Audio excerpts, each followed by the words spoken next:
வணக்கம். என்னுடைய பேர் ஸ்டீஃபன் பாபு. கரூரில் வந்து ஹோம்லைன்ஸ் டெக்ஸ்டைல்ஸுங்கிற ஒரு ஏற்றுமதி நிறுவனம் நடத்தி வந்துட்டுருக்கோம். இன்றைக்கி கரூர் நகரத்தை பார்த்தீங்கன்னா உங்களுக்கு ஒரு ஜவுளி ஒரு மாநகரமாக இன்றைக்கு விளங்கி கொண்டிருக்கிறது. ஆண்டுக்கு பார்த்தீங்கன்னா கிட்டத்தட்ட ஒரு 8000 கோடி டர்ன் பண்ணக்கூடிய ஒரு மாநகரமாக இருக்குது. தற்சமயம் பார்த்தீங்கன்னா இப்போ மதுரை டு பெங்களூர் வந்தே பாரத் ரயில் வந்து இறக்கிறதாக இன்றைக்கி நம்ம பேப்பரில் பார்த்தோம். இன்றைக்கி அதை செய்தியாக நாங்கள் படித்தோம். இதனுடைய எங்களுடைய கோரிக்கை என்னன்னு கேட்டிங்கன்னா, வந்தே பாரத் ரயில் மதுரை மார்க்கமாக பார்த்தீங்கன்னா மதுரை, திண்டுக்கல், திருச்சி, நாமக்கல், சேலம், பெங்களூர் இது வழியாக போகுதுன்னு சொல்கிறாங்க. எங்களுக்கு வந்து பார்த்தீங்கன்னா கரூரில் வந்து இது கரூரில் நின்று போகணுங்கிறது எங்களுடைய ஒரு தாழ்மையான ஒரு வேண்டுகோள். காரணம் என்னன்னு கேட்டிங்கன்னா, உங்களுக்கு கரூர் பொறுத்த வரைக்கும் ஒரு தொழில் மாநகரமாக இருக்குது. இன்றைக்கு இங்கே வந்து நிறைய தொழிலாளர்கள் வந்து பயன்படுத்தக்கூடிய இன்னைக்கு இதெல்லாம் பார்த்தீங்கன்னா இன்றைக்கி நம்முடைய ரயில்வே துறை நிறையா பண்ணிகிட்டு இருக்காங்க. ரயில்வே தான் இன்றைக்கி நிறையா யூஸ்ஃபுல் பண்ணிட்டு இருக்காங்க மக்கள்.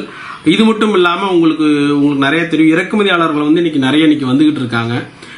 குறிப்பாக பார்த்தீங்கன்னா இன்றைக்கி மதுரையில் ஏர்போர்ட் இருக்குது, திருச்சியில் ஏர்போர்ட் இருக்குது, சேலத்தில் ஏர்போர்ட் இருக்குது. பெங்களூர் மார்க்கமாக நிறைய இறக்குமதியாளர்கள், அதாவது எங்களுடைய இம்போர்ட்டர்ஸ் நிறைய வர்றாங்க. ஏன் அவங்க எல்லாத்தையும் வந்து இன்றைக்கி கரூர் வர்றதுக்கு ஏதுவாக இந்த வந்தே பாரத் ரயில் வந்து கரூரில் வந்து ஒரு 2 நிமிஷம் நின்றுட்டு போகணுங்கிறது எங்களுடைய தாழ்மையான கோரிக்கை.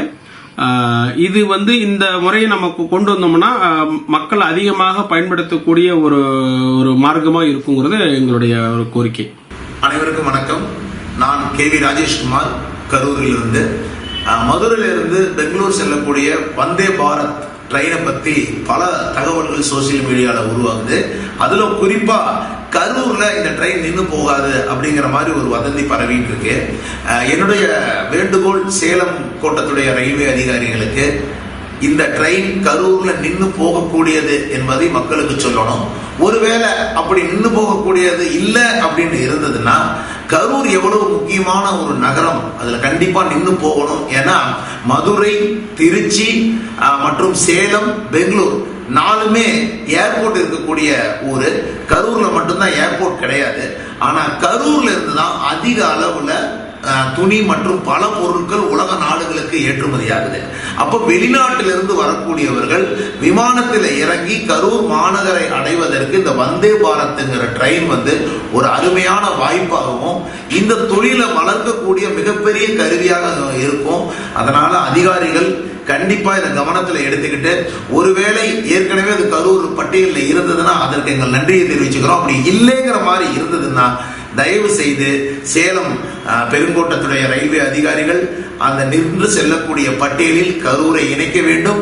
அது கரூருக்கு மட்டுமல்ல, கரூர் அருகாமையில் இருக்கக்கூடிய நாமக்கல் மற்றும் சுற்றுப்புறத்தில் இருக்கக்கூடிய ஈரோட்டுக்கு நடுவில் இருக்கக்கூடிய பல ஊர்களுக்கு இந்த ஸ்டேஷன் வந்து ஒரு முக்கியமான ஸ்டேஷனா இருக்கும்.